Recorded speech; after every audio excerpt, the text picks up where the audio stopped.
Тука некаде ќе поздравиме нашата дописничка репортерка од Штип. Се селиме накратко во Штип, Александра Ристевска, која што има да ни сподели многу повеќе детали за престојната представа Хаос, која што во сабота премиерно ќе се случува во Народниот театар во Штип.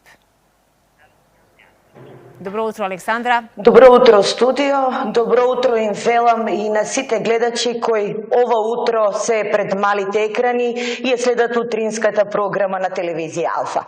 Иако надвор времето е тмурно и врнежливо, сепак мора да се работи. Се надевам дека во текот на денот сонцето конечно ќе излезе од позади облаците и ќе почнеме да им се радуваме на оние пролетни денови.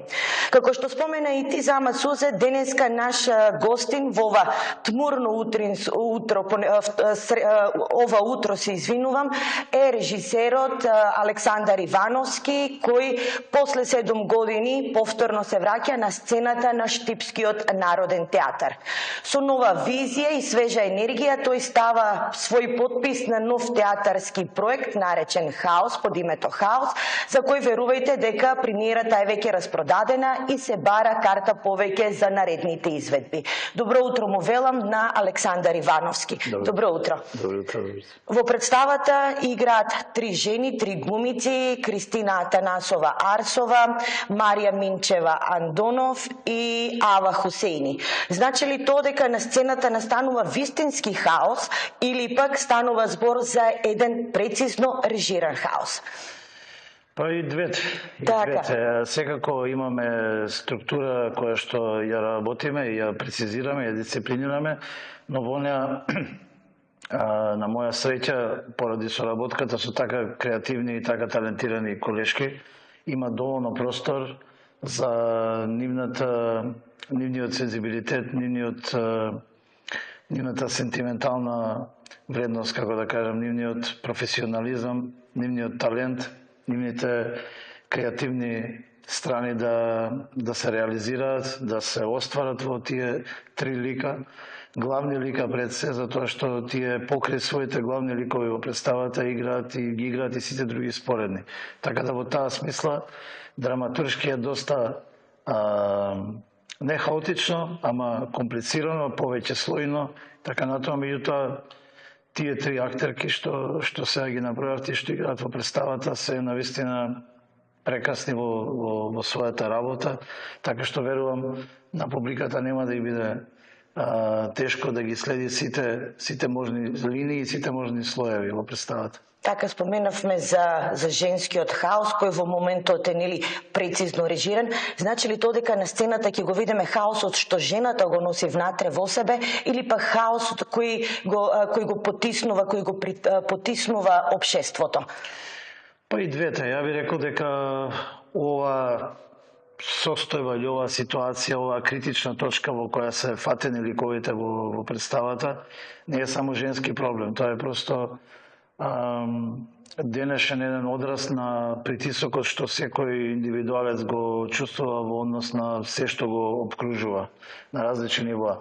Тоа што се тоа жени, женски ликови, му дава на текстот една дополнителна слоевитост, по мене дополнителна длабочина, дополнителна сензитивност, дополнителна осетливост на кон тие гранични моменти. Сите тие 3 жени се просто како минуваат како фури ни собствените животи, ни животите на луѓето околу нив, барајќи некој свој баланс, барајќи некоја своја хармонија, барајќи некој свој спокој и постојано живејќи на тој раб дека се само на неколку чекори, само на неколку моменти од тотален нервен слом или од тотален изблик на насилство. Така, ако хаосот е кај понежниот пол, може ли да има и хаос и кај посилниот пол, кај мажите? Со каква мисла ќе излезат гледачите од како ќе погледнат представата? Јас мислам дека мажите може многу да научат од представата во смисла на тоа како работи женскиот мозок, како работи женската психа, како работи женското срце, како ги решаваат своите притисоци што ги чувствуваат околу себе И што тоа доаѓа од машката страна, што доаѓа од чисто од ДНК на жената. Мислам дека овој автор многу слоевито се бави со машко-женските односи. Имено овој текст е дел од една трилогија која што се базира на машко-женските односи. Тој има еден текст напишано кој што се вика Паника, во кој што играат тројца мажи. Овој е вториот текст од таа трилогија кој што се вика Хаос и во него играат три жени. Има трет текст во кој што се комбинирани ликовите, тој се вика Хармонија. Така што просто ова е дел од една подолгорочна студија на авторот, на која што ние се обидовме да ги надоврземе и да ги инсталираме, да кажем, нашите гледања, нашите ставови, нашите сензибилитети. Така, значи хаосот и кај машкиот пол. Пред самиот крај споменавме дека премиерата е веќе распродадена, прва реприза кога може да погледнат гледачите и кои се понатамушните планови од Штип, каде заминувате? Да, како што кажате, премиерата е во сабота на 4 април. Има закажано уште две изведби на представата во овој месец, на 8 и на 24 април во театарот во Штип. Тие, како што слушам, веќе се полнат, исто со публика, така што гледачите кои што нема да успеат да земат карти за премиера, ги покануваме секако да дојдат на 8 или на 24 на некој нареден термин. Таа представа во секој случај само го започнува својот театарски живот со премиерата, натаму веруваме сите дека ќе продолжи да расте, да се развива. Понатаму имаме веќе некои преговори за меѓународни фестивали, за домашни фестивали и така натаму. Меѓутоа, мене барем е секако и на екипата најважно таа представа прво да функционира дома, кај нас во Штип, со штипската публика, а потоа да видиме како ќе се отвори патот надвор од тука. Така, јас ви благодарам за ова утринско гостување. Во гостувањето на утринската програма на Алфа ви посакувам успешна премиера и уште многу одиграни репризи.